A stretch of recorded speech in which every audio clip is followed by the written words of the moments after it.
What's good, everyone? Matt here from UK Nets Fans, and I'm joined by Aidan McConaughey and Cammy Anderson for another episode of BK to UK, the British Brooklyn Nets podcast. Today is Monday, the 24th of January, and we're chatting about Joe Harris's injury setback, Paul Millsap requesting a trade, and James Harden once again being brought up in the Ben Simmons trade talks. We'll also be recapping games against the Wizards, Spurs, and Timberwolves, and much, much more.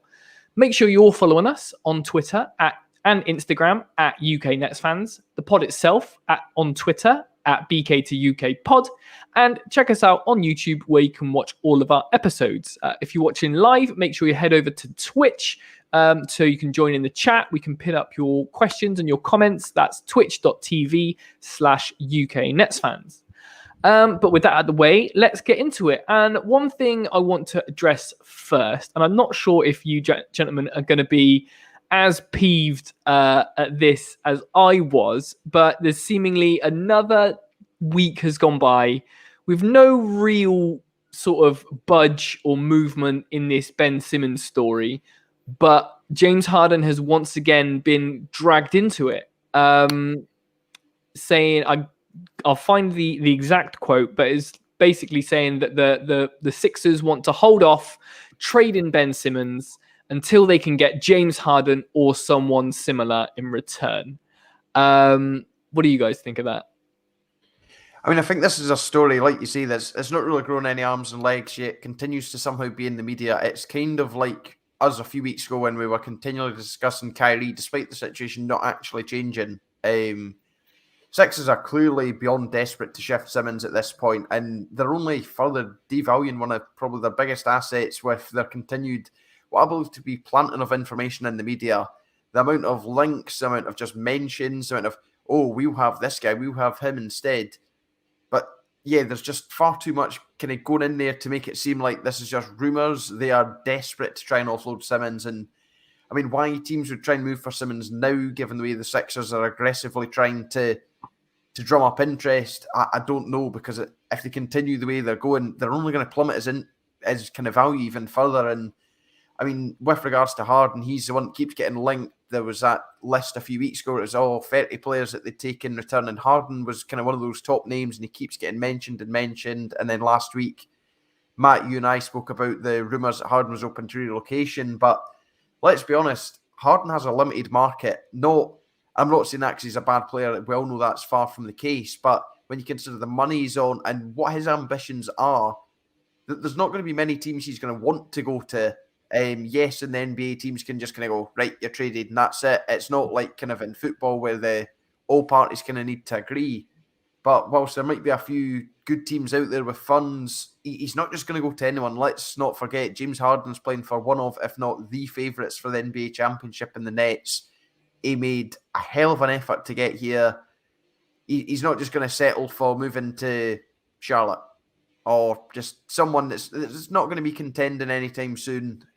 Perhaps that would change if he went there. But yeah, you'd think he'd want to go into quite a favourable situation. If he's going to leave the Nets, he's going to want to be challenging kind of right up there anyway. We've seen how he was in Houston when he wanted away. As yet, we've not seen anything to suggest Harden wants away from the Nets other than these kind of links. So I wouldn't say I'm too worried at the moment. I think this time next week and week after, there's still going to be even more Daryl Morey planted articles in the various media outlets he's used, and we're still going to be no further forward. The Sixers are still going to be stuck with Simmons, and I mean, I'm saying we're going to be stuck with Harden, but that's not necessarily a bad thing. Yeah, you're spot on, Cammy. When does this become tampering? Like, where's the line where Daryl Morey will stop releasing these things because he's going to get fined? It just seems to think it's obviously coming out of their camp, because it's obviously not coming from the Nets, because they're not going to be releasing stories like that about James Harden. And I don't think it's coming from James Harden himself either. You just need to think he's only been a Net for just over a year, like almost a year to this week. And he picked the Nets. He didn't. He wasn't traded to the Nets because that's where Houston decided. They essentially let him decide where he was going to get traded to. And Philly were offering a package at the time. He could have went there, but he decided to go to Brooklyn. And there can't be too much that's changed his mind that he would want to go to Philly. Obviously, there's the Daryl Morey links. He obviously worked with him in Houston. But personally, I'm in the camp where I can't see Harden being moved. I think he's going to sign long term with the Nets. I think that's always been the plan since the moment that he was traded here. The Nets gave up so much. You can't think that it's going to be high on their priority, that they're considering what they could get for James Harden when they've already traded their entire future for. Well, not their entire future, but at the time it was their future. So yeah, the only thing that could change this is Harden wanting to leave. I don't think that's the case. I think he's happy at the Nets. And yeah, this just seems to be all coming out the Sixers camp.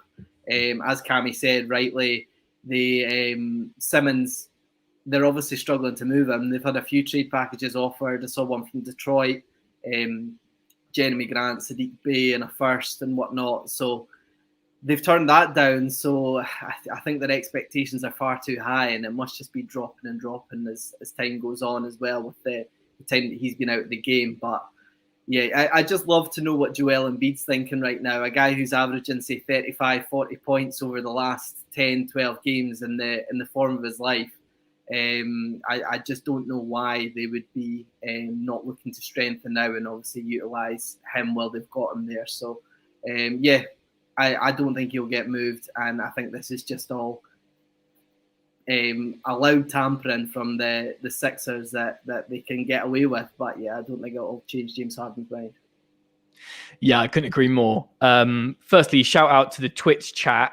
Elliot from Hoopin' and Luton coming through saying, oh wow, Aiden and Cammy got Harry from Home Alone on the pod. I'll have you know that Kevin Durant wouldn't be happy with those comments about my choice of headwear on this episode, because this is right out of his wardrobe. So less of that, please, Elliot. But thanks for coming through. Yeah, I definitely think that the Sixers are trying to have their cake and eat it with this whole Ben Simmons saga. Trying to tell everyone how great he is, but also not wanting to play him or not being able to play him because he doesn't want to play. Like you say, Joel Embiid they need to back one of them, essentially, because, they had a great season last season, in the regular season at least. Obviously, it all kind of crumbled away in the playoffs.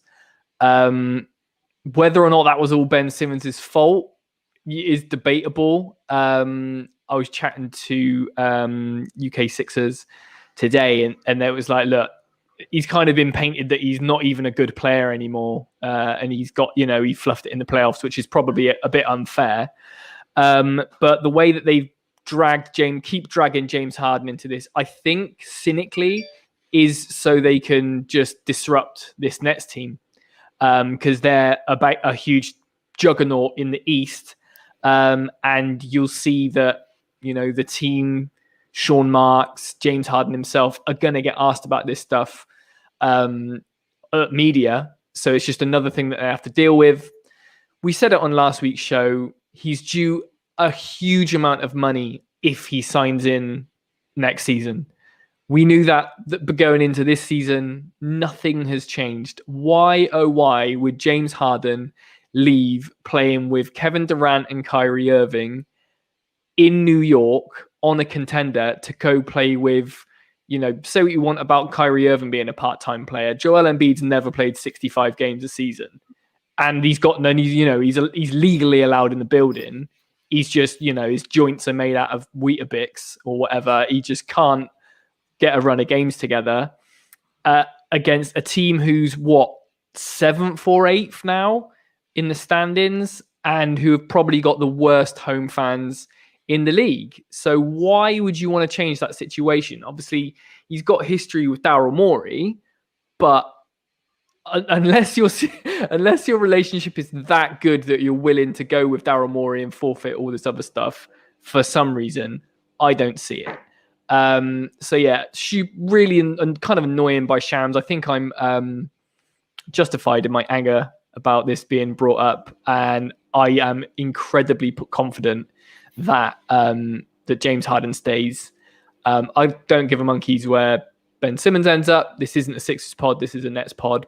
James Harden's staying, and he's going to stay even longer if we win a chip. So I'll leave it at that. But yeah, we actually had a listener question on this. Big up Sam from the UK Nets fans Discord. Is this Harden gossip all a load of nonsense, or is there fire to at least some of the smoke? Like we've all just kind of been through, I would love to say that there's no smoke I'd love to say that there's no fire to go with the smoke. You never know. But I'm sure it's all good, man. I'm sure it's absolutely nothing. But, time will tell. We'll see. But, winning will solve a lot of it. Someone that would help us win and will get us closer to that championship is a man that we've not seen in a good long time. And that's your friend and ours, Joe Harris. Now, we had some troubling news this week. Cagey news in typical Nets fashion. But they said Steve Nash has said that Joe Harris has been improving day by day, but he is still suffering flare-ups and won't likely be back before the All-Star break. The Nets obviously originally gave a 4 to 8 week schedule for Joe getting back to basketball, but we're obviously past that now. Gentlemen, what does this mean? I know, is this the Nets being overcautious as always? Is this just are they punking us? Who knows? What's the situation? I think first of all they need to learn that they should stop releasing these schedules for players to come back, because I think this is the third or fourth in 2 years where they've been over the maximum deadline. It just makes the Nets performance and medical teams like not very good at their job if they're not meeting the maximum timescales that they're given. I remember at the time I thought 4 to 8 weeks was a bit vague. It just seems like usually you hear say 4 to 6 weeks or 6 to 8 weeks, but 4 to 8 weeks kind of raised a bit of caution for me first of all. But they did say obviously that they expected him to have him back almost within the month after getting the surgery, but it's obviously not happened, and it is frustrating and disappointing. It just seems to be that every minor injury that we get for one of our stars seems to be a major one, and the timing couldn't be any worse, obviously, because we could really do with Harris in this lineup with KD going down. I think it's at the time they kind of released the surgery as almost like they were doing it now just to get kind of avoid further injury, and it could have been something that potentially could have waited to the off season. So there's always that risk with having mid-season surgery that it may take longer to recover. And I guess you'd rather have it now than say near the playoffs. But yeah, I think we talked about it from week one, just that the Nets are a better team when Joe Harris is on the court. He could probably easily be playing 35 minutes a night at the moment, you'd say, just with the spacing issues that we've had. But yeah, we've just missed him massively. Even like you see nights like last night against Minnesota, there's just times where James Harden just doesn't look like James Harden because he just doesn't have guys that can stretch the floor, and it really does kind of hinder him as a player when someone like Joe Harris isn't on the court at the same time. The only good thing for obviously Joe Harris fans is it may mean that he's not going to get traded, because there was obviously talk that he was going to get traded.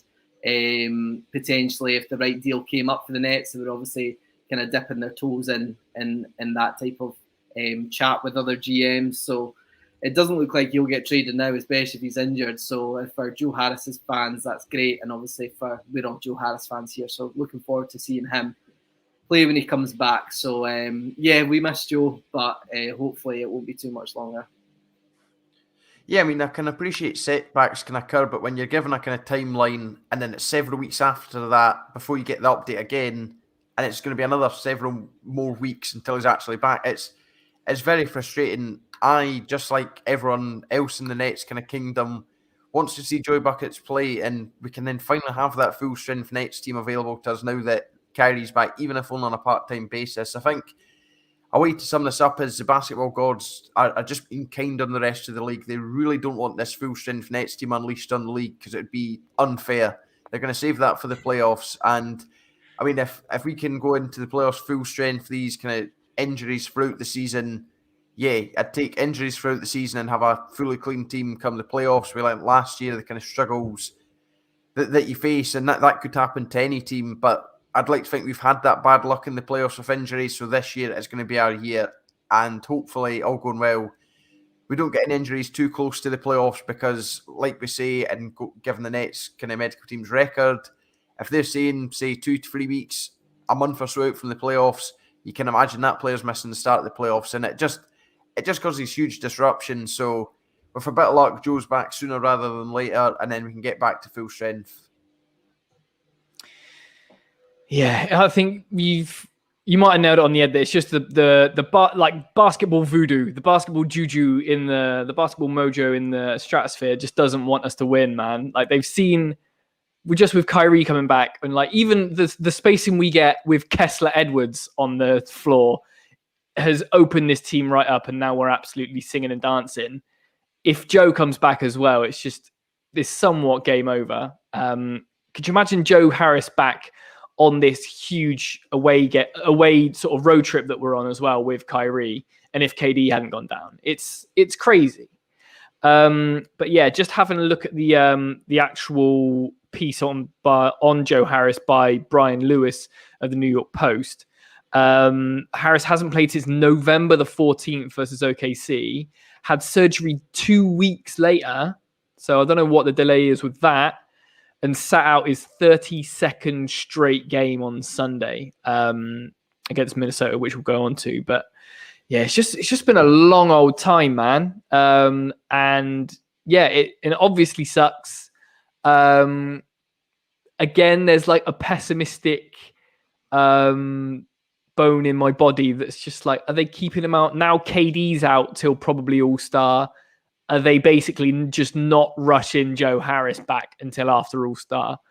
I don't know why. I don't know what the benefit of that is. But it's just one of those. It's just like, why can't Nets fans just have nice things? I don't know why. We've sat through enough rubbish for a couple of seasons just for it all to sort of fall into place and have everyone healthy and everyone on a good run of form. But I guess all that's left to do is wish Joe Harris a speedy recovery. And as our good friend Theo from Met the Criteria says, he's got a sprained ankle and he's not played in 7 weeks, so he feels Joe's pain. And yeah, the rest of us feel Joe's pain as well with you. With this next piece of Nets news that came from Shams sort of took me a bit by surprise, and it also didn't. It's the news that forward Paul Millsap and the Brooklyn Nets have agreed to find the 4-time All-Star a new team where he can have a greater contribution, sources tell The Athletic. Obviously, he's been kind of in and out the rotation for multiple reasons. I did actually do a breakdown of it on Twitter when the news actually dropped. I'm trying to fill time while I find it. Here it is. So of the 24 games, so Paul Millsap has played 24 games for the Nets. He's missed 12 games as inactive. So that's either, personal reasons or COVID or whatever, and 8 games missed as DNP. So he's sort of been in and out of the rotation, but most of that's been, either unfortunately through health and safety protocols and personal reasons. So I understand he's had a kid, which is obviously huge. So obviously no beef with him missing time because of that. But to be so unhappy that he's requested a move away seems a bit off, and it kind of just came a bit out of left field for me. So he's played 24 times for the Nets, averaging 3.4 points, 3.7 rebounds, 1 assist in 11.3 minutes of action. So when he has been given the chance, it's not like he's really given Steve Nash a real reason to keep on playing with him. What do you guys think?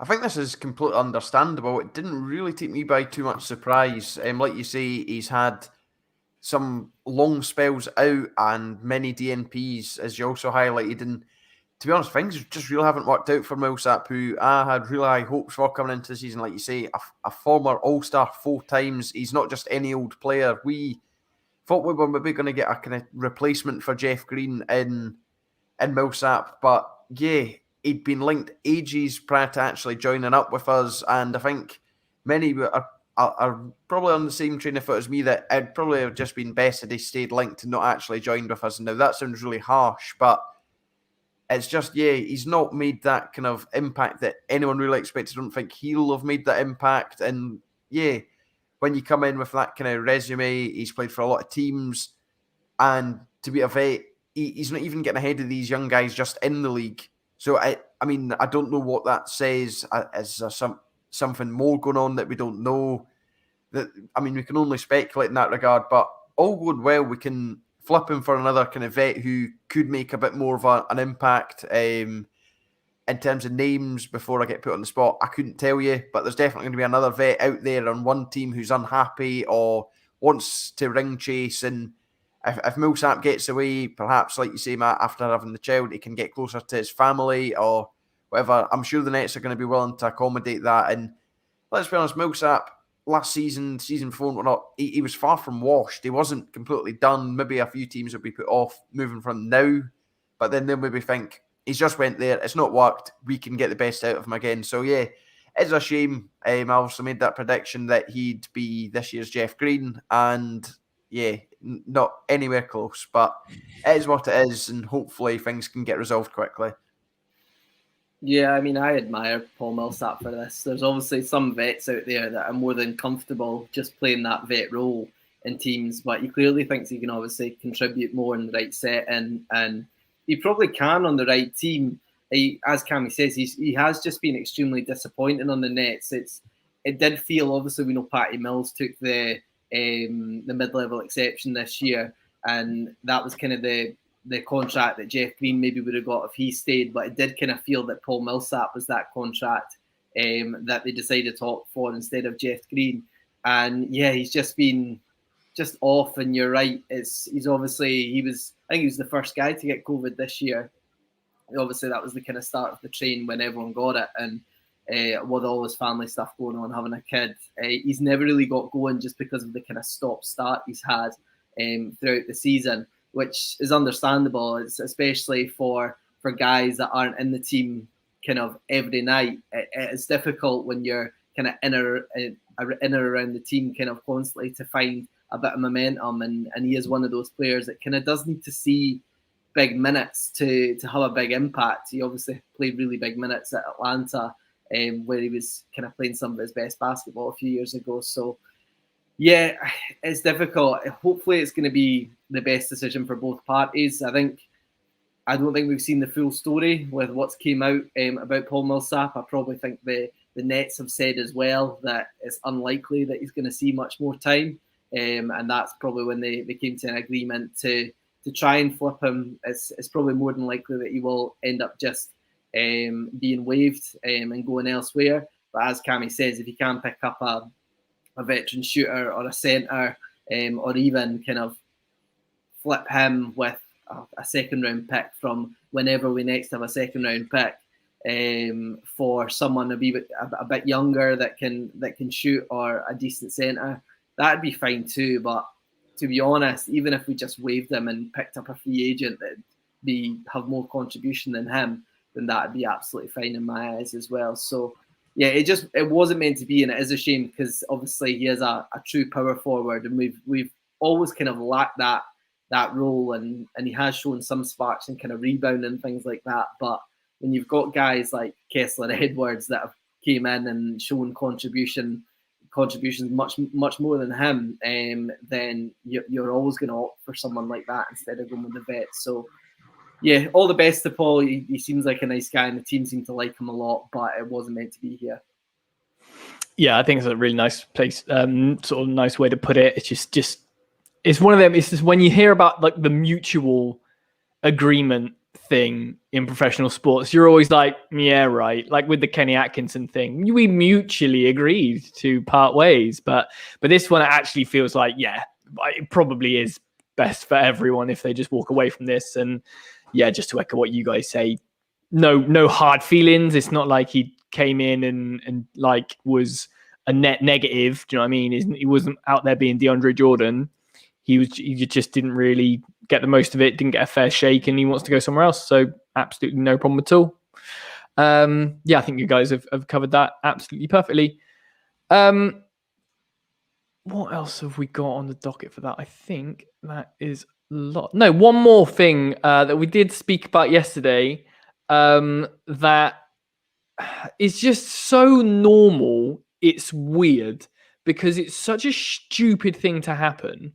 But Kyrie Irving has been fined $25,000 for having a chat with a fan and using profanity.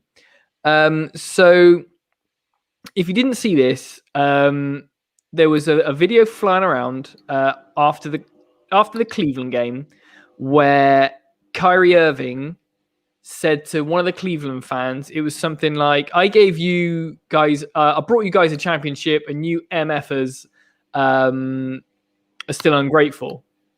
And I'm sure that the front row Cleveland fans would have absolutely made their day to be chatting to Kyrie Irving, even if he had a bit of a potty mouth. But he's been fined 25 grand for it. So I did actually do some maths. Obviously, I was a bit bored that evening, but this brings the total amount that Kyrie Irving has been fined since his time as a net, starting with not talking to the media on the 10th of December 2020. So just over a year, to $11.3 million in fines that he's paid. That's four fines of over 400 grand for missing games, 25 fines of 380 grand for missing games, a $50,000 fine for attending a birthday party, a $35,000 fine for breaking media rules again, and then 7 miscellaneous $2,000 fines for ejections and texts and things like that. And now another 25 grand. I would love to know what they do with all this fine money. I'm sure it's not going to waste, but do you think that was tight? Do you think it was harsh? Yeah. Sorry, my laptop's went a bit funny then. I lost you for a few seconds, but yeah, no, I do think it was harsh. It's part of the game. We were obviously talking about it last year before we had a break, that it does make basketball part of the game that you've got fans so close by and you do get those interactions that go viral, and it's one of those things. Just because it goes viral, if it never got picked up on camera, it never got fined. You just have to think there's people that must grass to the league to say, oh, have you seen this? Have you seen this? Just so that players like Kyrie get fined. I don't know what type of sad person would do that, but it obviously happens to bring it to the league's attention. Yeah, it just always seems to be the superstars as well. Like they get picked up for these little things. I know LeBron's had it a few times. He probably should have had it a few more, but obviously because it's LeBron, he has to really kind of break the rules to get it. But someone like Kyrie, for a small interaction like that, gets fined 25 grand. It just seems a bit crazy. But yeah, I think it's just one of these things. Kyrie probably knew he was going to get fined as soon as he said it. And we've always said it's pocket change to these guys. But yeah, like you say, I would love to see what actually happens with this money, if it actually goes to the charity or if it just goes in someone's pocket in the organisation. But who knows? So yeah, I don't agree with it, but it really means nothing to Kyrie Irving. It's almost a non-story at times. But Shams and Woj love reporting about these things because it all seems to come up on my notifications that someone's been fined. But yeah, who really cares at the end of the day?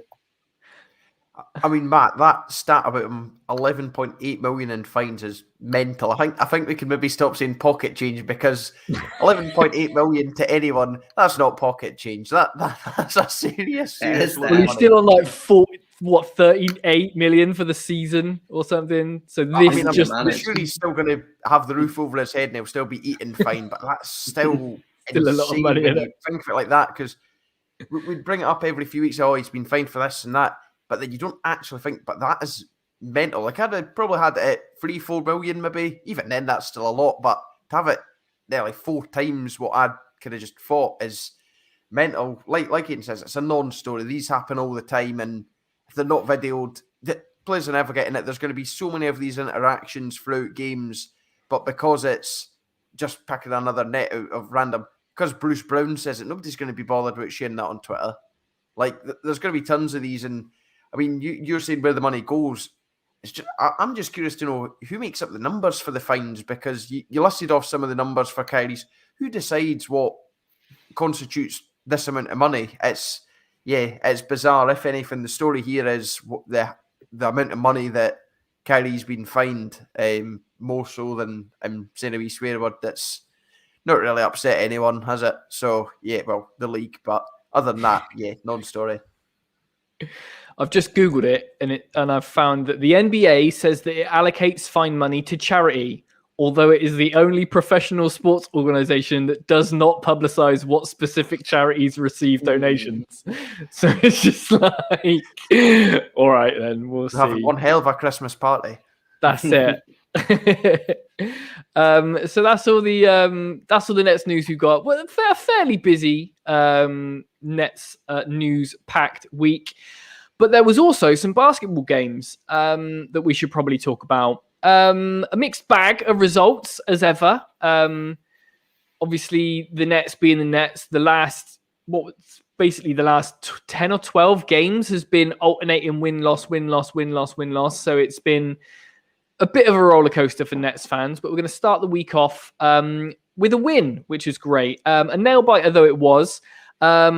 Thursday, the 20th of January, just gone. The Brooklyn Nets came out on top, 119-118 against the Washington Wizards. Aidan, did you manage to catch this one while you were gallivanting off across the globe? I watched it on my phone in Orlando International Airport, which literally has the best Wi-Fi in a public building that I've ever been in, and it was probably clearer than it would be in my own house. So yeah, I did catch this one. Literally saw the end of it just minutes before I got my plane. And I really did enjoy this one. And I guess the main positive out of this one is obviously getting out of Washington with that win, because we've seen this story before, and we've seen some unhappy endings in this exact type of scenario in Washington. So for the Nets to pull out of there with a win, considering, as you just said, how poor the Nets have been at times recently, to get a close win like that is kind of crucial when it comes to seeding, especially when teams like the Heat and the Bulls have dropped games recently. So it was nice to pick this one up. In terms of a team performance, I'd actually go as far as saying it wasn't a good performance. So in terms of individuals, there's some really good kind of individual performances across the board for the Nets, especially on a night where James Harden kind of struggled to facilitate to his usual standards. So first of all, you've got to start with the rookie, who is really starting to not look like a rookie. I thought Daron Sharp was absolutely excellent against the Wizards.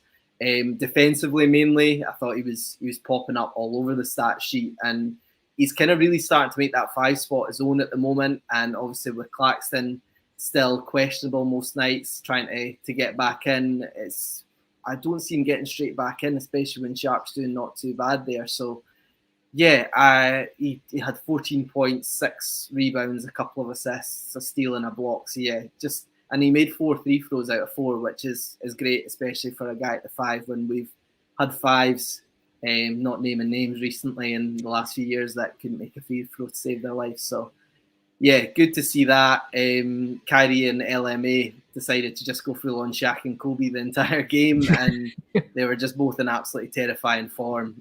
57 points between them, which is really good. Kyrie, obviously, is just Kyrie, and he's definitely back in full form already, and probably the best game from LaMarcus Aldridge that we've seen in a while, where again he was just automatic from the mid-range. But it was the link-up play between the two that I was just really impressed with, and you could almost tell that in the second half they knew we're going to need to score between the two of us if we're going to win this one, because it just wasn't really coming from too much else apart from Patty Mills, who had a good game. Just getting that win was a good feeling, because we've seen it where we've lost that type of game before, especially when we obviously kind of lost it in the second half a lot. It was nice to see guys like Kyrie and LMA really take control, a good win in a tough location. Yeah, it's funny you say it. It's like, because I'm sure we've had games. We were chatting last week about Washington just seems to be one of those teams that has our number a lot. So obviously early on in the season when they were on that great run, They look like world beaters, but now they've kind of mellowed out a bit. I still didn't want to take them too lightly. But yeah, we could have lost it at the death. How Kyle Kuzma, who had a really good game, missed that right at the death, and Spencer Dinwiddie doing his old team a huge favor by not scoring that, sort of picking up the rebound and winning it as well. Did us a great favor. One thing we got to chat about is keeping those hands active in the passing lanes, man. Even if you're a coach on the sidelines, David Vanterpool, just a moment of sheer madness. I don't know what's gone on. I don't know if it's just like muscle memory, where it's if you were around basketball all your life and you just see someone fizz a pass in your general direction, there's just like there's some sort of something wired in you to try and catch it. But obviously, I think it's Kuzma tries to pass it off to Dinwiddie tries to pass it off into Kuzma in the corner, and Vanterpool just pops his hand in the way, tips it, and it completely goes off its trajectory, and Kessler Edwards manages to pick it up and chucks it down, and I think we score the other end. What the refs were doing not calling that back, I have absolutely no idea. We did get to feel the other end of that this past week as well, but we'll get onto that in the Timberwolves game. But yeah, ridiculous. Vanterpool himself has since been fined $10,000 for the deflection, and the Nets have been fined $25,000 for the same incident. Again, I'm not sure what charity will be the beneficiaries of that, but we shall see. So that was weird. I also noticed that after 3 20-point games on the bounce, Cam Thomas is sort of kind of cooled off a little bit. Only went for 4 points off the bench in 20 minutes as well. Went 2 for 7 from the floor, 0 for 3 from 3. Didn't get to the line at all. Had 1 rebound, but defensive rebound. So it seems like Cam's kind of cooled off a bit, which is a bit sort of sad to see. And something which I wasn't sure was a good thing or a bad thing, but we played 8 players this game. I'm not sure why. Blake Griffin, James Johnson, David Duke Jr., and Jevon Carter all sitting. Yeah, so all in all, I think it could have gone, had it not been for some absolute heroics from Kyrie and LaMarcus Aldridge. It could have gone a lot worse. But yeah, it was just sort of that 41-point second quarter as well. It was just beautiful to watch. I love it. The Nets kind of will absolutely spank one quarter, and then we'll take 2 off. But it was good to see that really strong second quarter kind of pulled us through that one. We then headed to Texas, where on Saturday, the 22nd, to face the San Antonio Spurs, and the Nets would pull out another win, 117-102. I don't know if you guys clocked this on while you were watching it, but there was some really, this is like our 5th win in San Antonio ever, or something ridiculous like that. Our all-time record against San Antonio is a bit all over the shop. So it was nice to go in there and get a win. Especially nice to see that all the love that was pouring out for LaMarcus Aldridge, Patty Mills from that Spurs team. Obviously, both players spent a really, really big part of their career at the Spurs. So really nice to see them get some recognition. But again, it was just immediately Kyrie Irving was just absolutely on fire. Really, really efficient as ever. He never looks like... I saw the Glue guys make a comment on just how much of like a 3-level scorer he is, getting to the rim, beautiful in the mid-range. Obviously he scores from 3. He's never found a shot that he doesn't want to take. Wow, apart from one. But we won't talk about that one. But yeah, like Day'Ron Sharpe got off 7 rebounds in the first 5 minutes. Nice to see DeAndre Bembry back. So we had 11 players played in the first half after they had 8 in the previous game. And talking of 3-level scorers, where has James Harden been hiding this mid-range from? I've never seen it.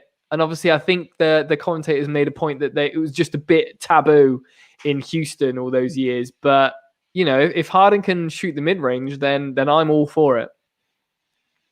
Yeah, absolutely. But unfortunately, it's time to discuss some negatives from this one, which is difficult because when you win, you don't really want to reflect on things too badly. But outside of Harden, Irving, Aldridge, and to an extent Blake Griffin, the rest of the team are rotten. That sounds really harsh, but Cam Thomas's struggles continued, and Harden and Aldridge combined for 77 between them. You add Blake Griffin's 10 points in his 11 minutes. That's 87 over 117 points between four players. Thankfully, we won't need to pay for the poor showings from many of our guys, but it's one of those performances that against another team you probably would, and it's not something you'll get away with very often. Kessler Edwards, Patty Mills, and Daron Sharp managed to combine 20 points between themselves. They obviously rounded out the starting five with Kai and Harden. So the fact they couldn't even get as many as Kai, I think Kai got 24. Yeah, it was just one of those nights where we really needed the stars to step up. They did that. Poor games can happen from time to time. I'm under no illusion that everyone's to be perfect. But sometimes when it is a poor game, it's one player, it's two players. But it just seemed like there were so many poor players in this one outside of the main ones. And whilst they will ultimately steal all the headlines, and rightly so, you can't help but feel a little bit annoyed. And despite the poor showings from many, we still managed to come away with a win. So as much as I'm kind of looking at the negatives from this one, I can't help but be positive that we won despite this. It certainly says a lot about the team that we can still dig in and get these results when 80% of the team maybe aren't pulling their weight. Pulling their weight's maybe a bit of a harsh way of putting it, but certainly not contributing what we've come to expect from them.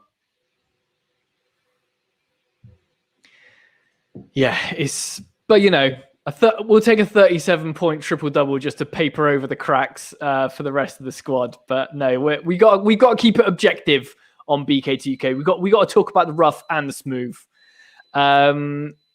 But what was rough, and there was plenty of rough to talk about, was the Nets fall into the Minnesota Timberwolves, 125 to 136 this past Monday.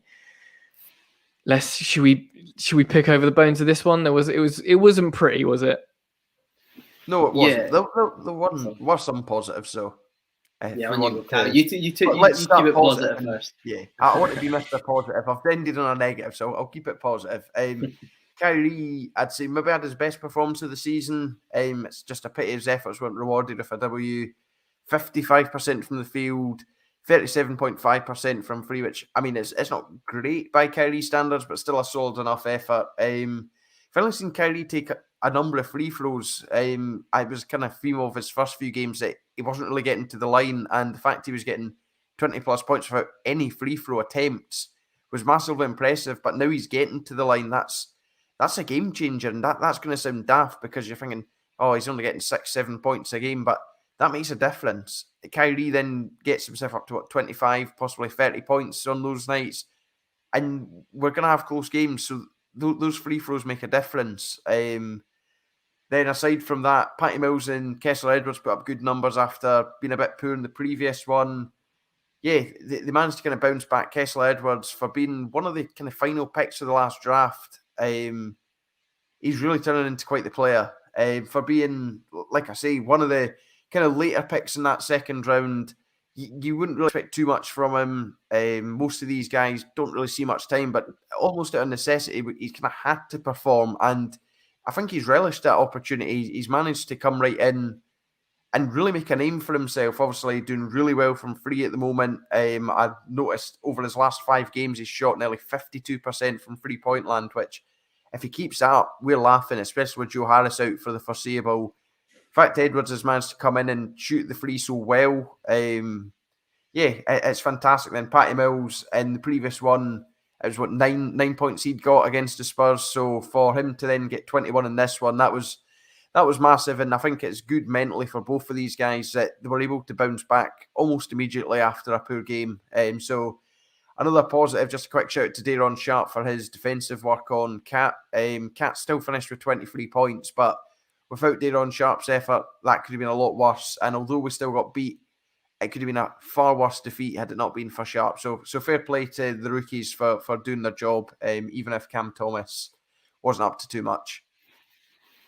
Yeah, it was a strange one because Sharp did do such a good job on Cat, and obviously after LaMarcus Aldridge filled out, Nash decided to go with Johnson at the 5, and Sharp sat for I think all of the fourth quarter, and that was when I think Cat got about 13 or 14 of his points in the night on the fourth, which essentially just kind of killed the game for the Nets because every single time they were going to Cat on Johnson, he was either getting to the free throw line, which is quite funny because I think at one point Johnson got called for a foul and he was saying to the referees, like, he's 7 foot. It's like, if I put my hands up, I'm obviously going to catch him. It's like, it's literally, there was nothing he could do.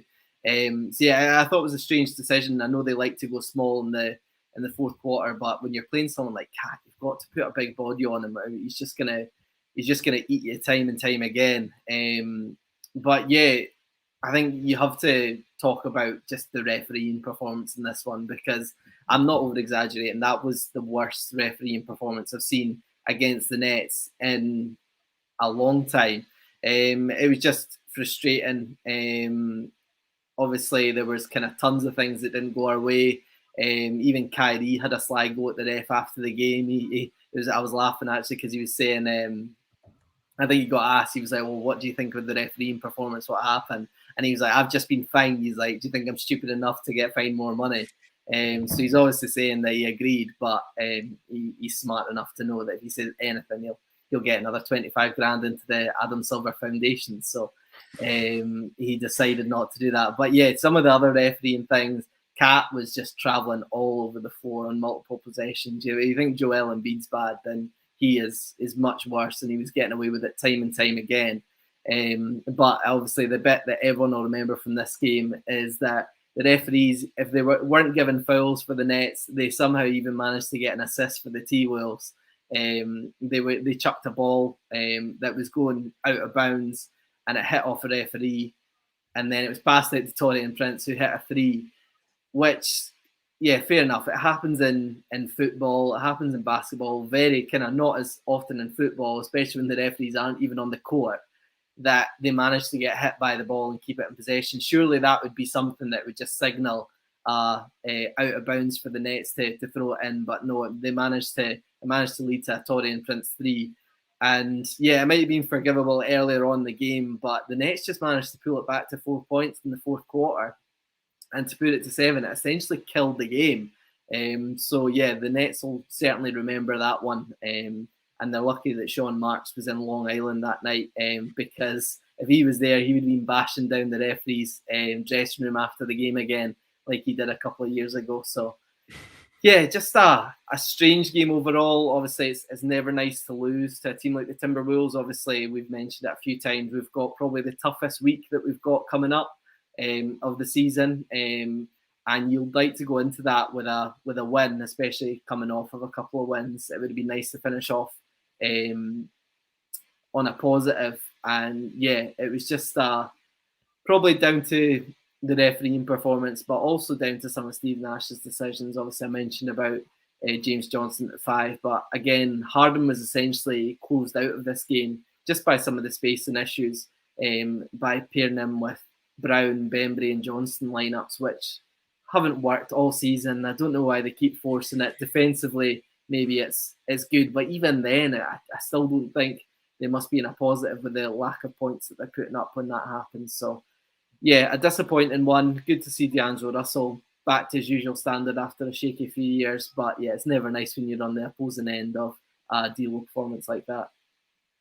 Aidan, you said we ended the week on a negative, but I'm going to finish the section on a positive because I'm going to hold my hands up. I completely misread my notes and I cannot let the podcast continue without redeeming myself.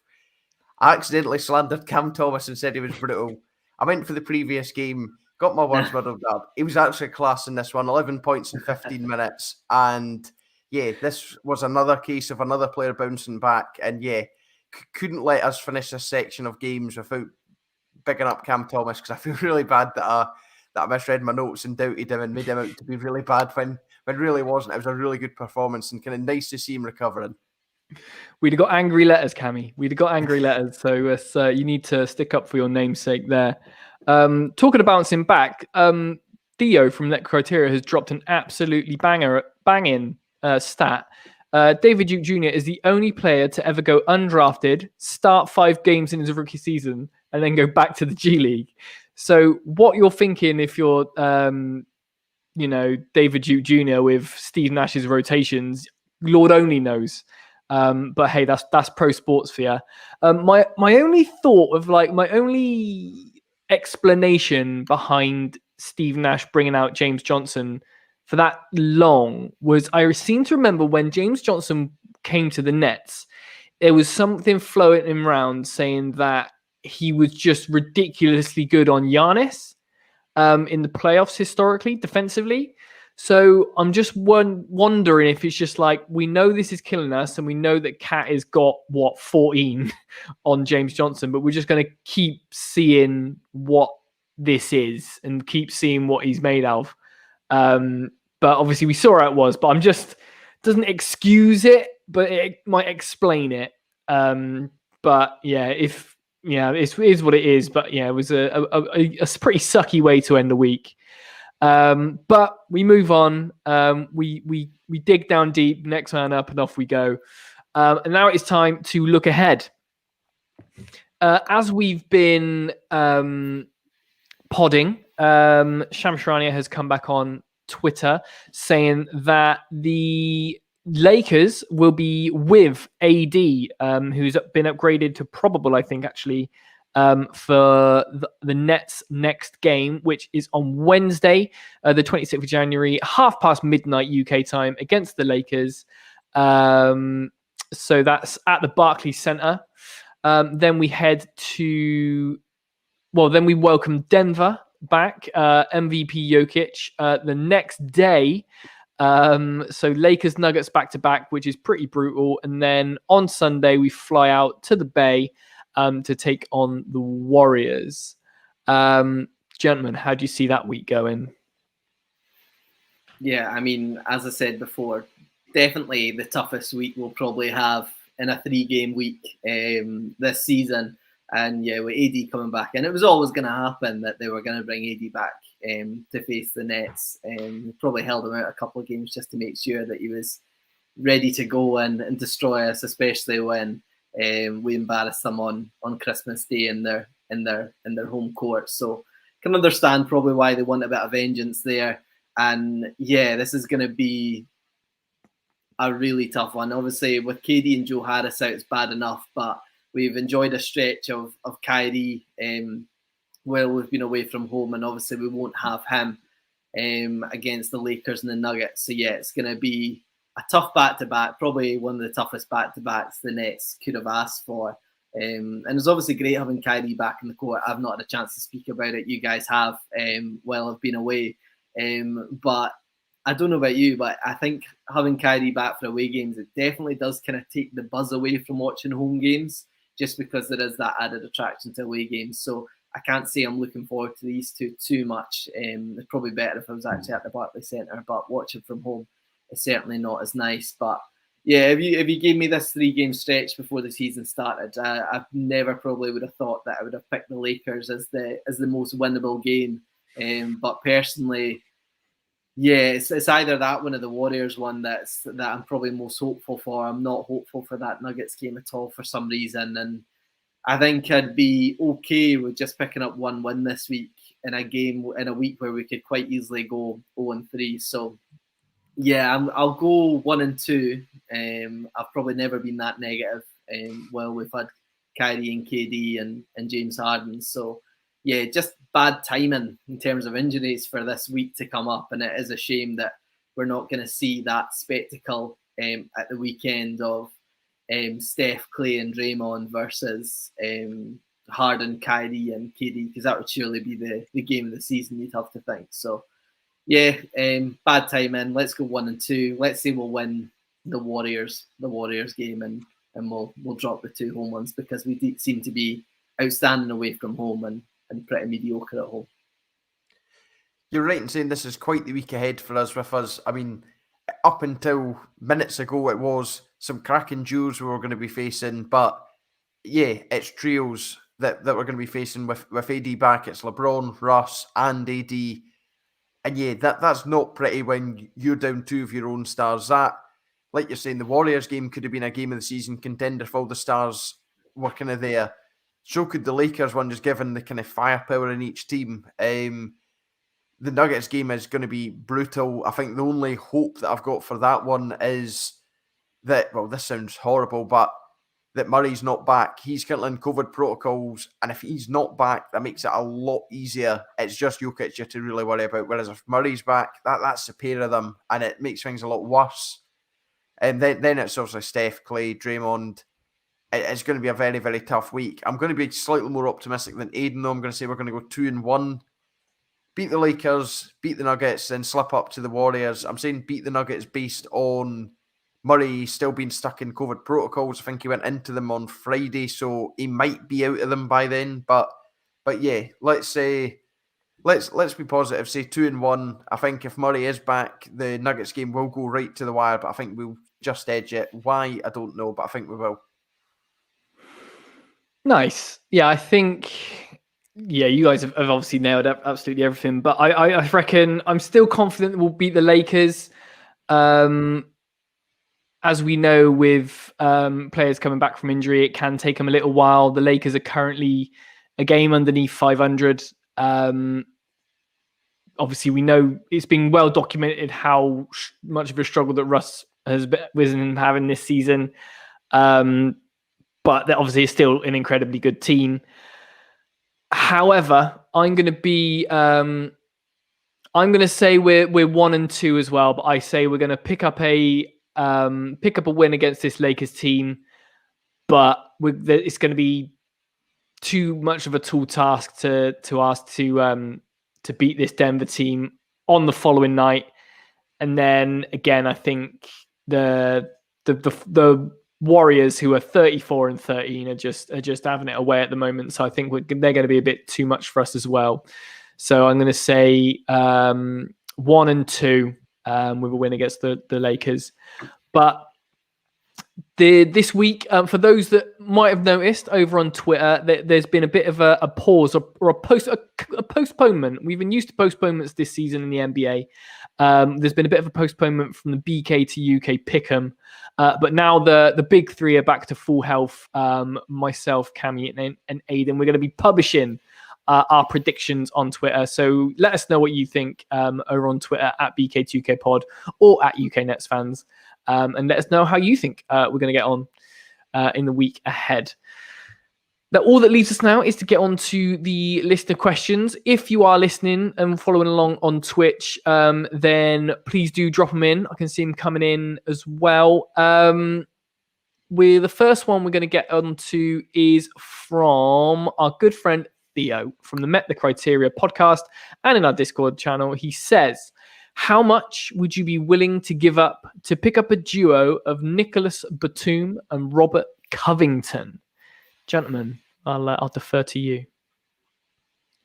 I think you'd probably need to give up Nick Claxton to acquire at least one of these guys, purely for the fact we've not got any tradable assets. In terms of picks at least, Clax is obviously kind of been rumoured with getting moved anyway. Clax would probably appeal to the Blazers, obviously, although Dame's out at the moment, so that might stop him being traded before the deadline.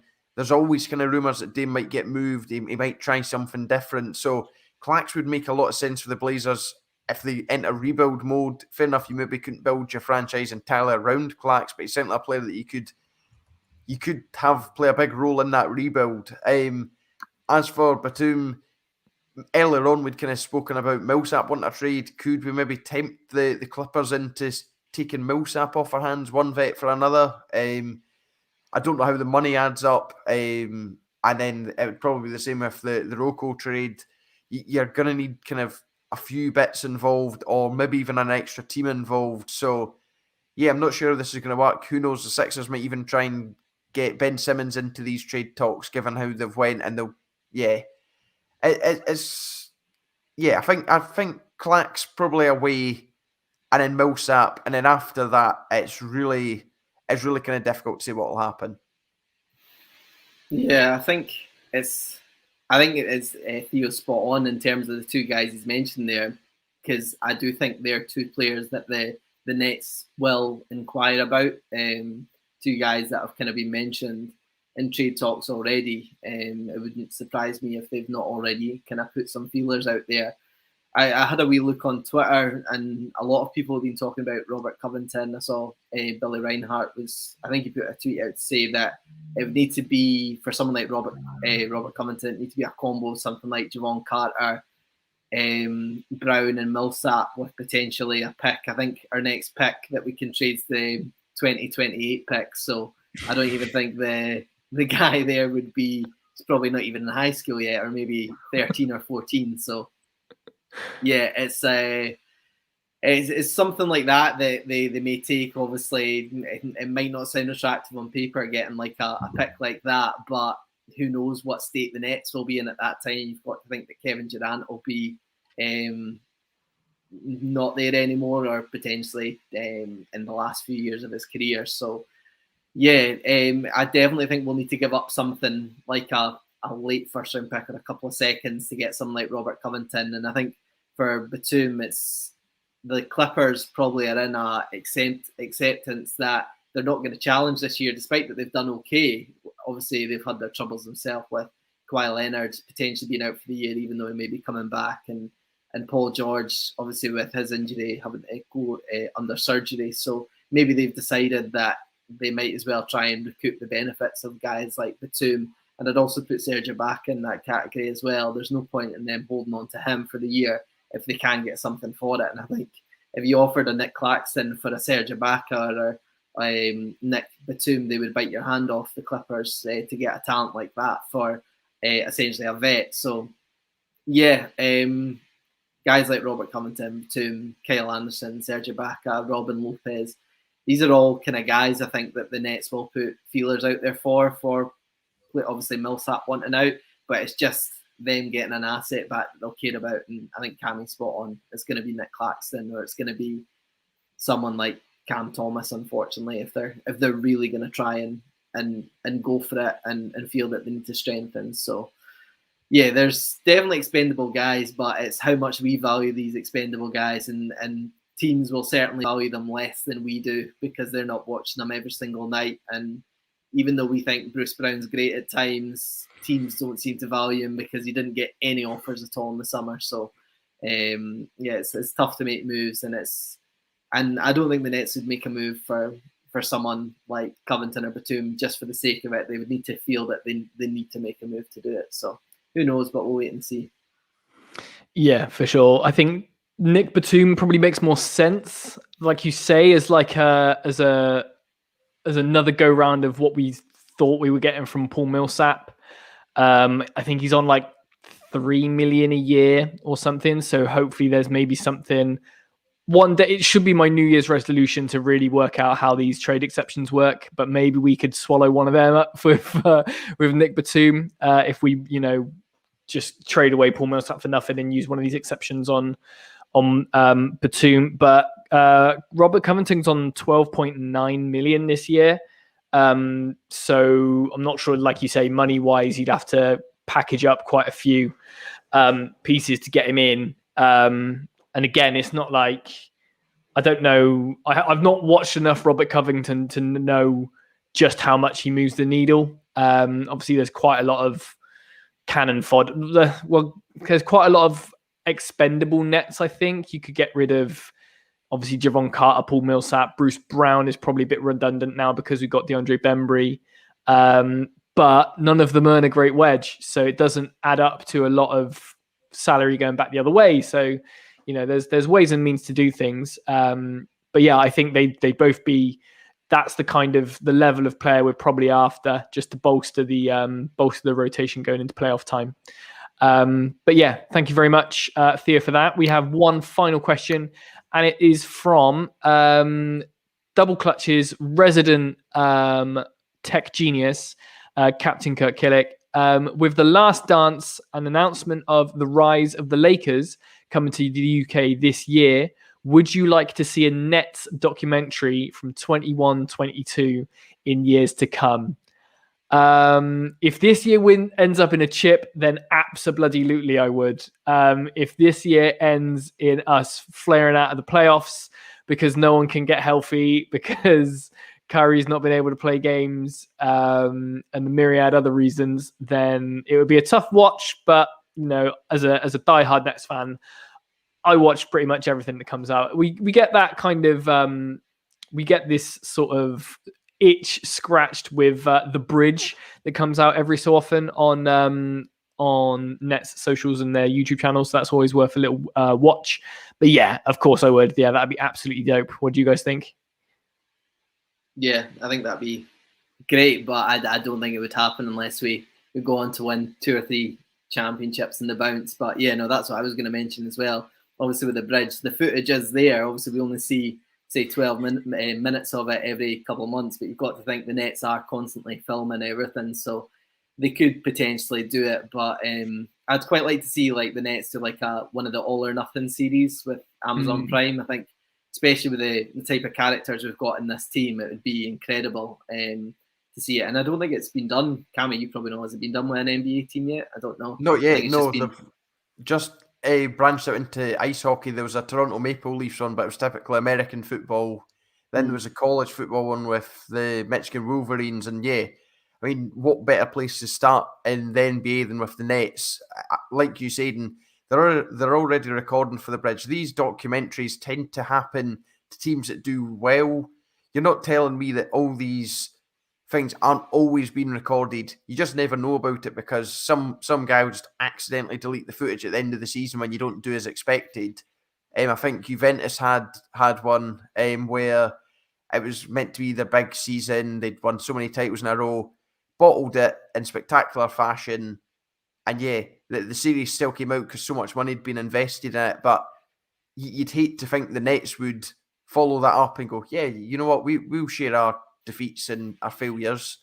So yeah, it would be class. I love that kind of fly on the wall kind of documentary. Like you say, Matt, the bridge kind of, it's just a little bit, but it's not enough. There's tons of teams out there that do really good social content, like an hour-long episode of this is what we've done this week or this month, or like, yeah, there's certainly scope for that. And whether it's with the Nets or another NBA team, I'd certainly be well up for it because it's, yeah, like I say, it's something that's certainly up my street. Absolutely. The more Nets content, the better. The more we can chat about all things Nets, the happier I will be. But yeah, thanks very much for that question, Kirk. Very much appreciated. And everyone for coming through on the chat today. It's been nice and active. But that's it. That's all we have time for today. My thanks to Aidan and Cammy as ever, and to all you guys for listening and watching along with us. If you like what we do, then the best way you can help us out is to like, rate, review the podcast wherever you're listening to it, subscribe to us on YouTube, and share the episode on social media when we share it. Any help we can get to grow our audience is very, very much appreciated. We're still hovering just over 90 subscribers to our YouTube channel. And I'm going to say this now, so I have to stick to it. Once we hit 100 subscribers on YouTube, we're going to be doing a giveaway on Twitter and Instagram to get your names put in a draw so you can pick any t-shirt from the UK Nets Fans store. So make sure that you spread the word and get everyone subscribed to the UK Nets Fans YouTube channel. But with all that out the way, and all that's said and done this week, we thank you very much for listening, and we'll see you again next week. Take it easy.